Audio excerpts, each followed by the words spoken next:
As a teacher, I loved Black History Year. Yes, I said year.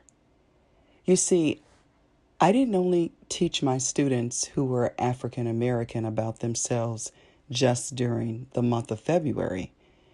When it was time for their history lesson, I made sure they knew when an African American was either present or was the actual person of fame. We all know that oftentimes the textbooks used in schools don't always mention everyone who had or made a contribution. For example, like most textbooks during that time, only a man by the name of Robert Peary was mentioned as the first explorer to reach the North Pole.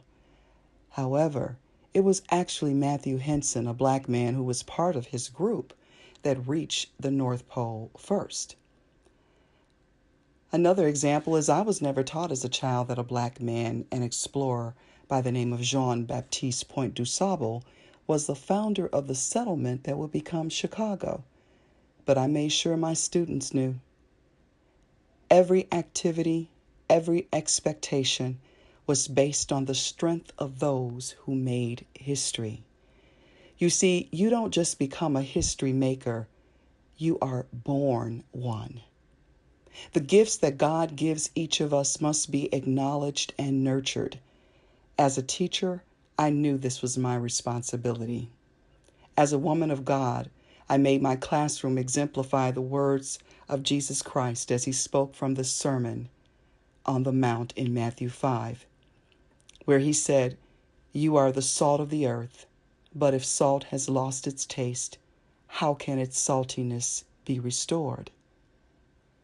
Then he says, "You are the light of the world. A city built on a hill cannot be hid.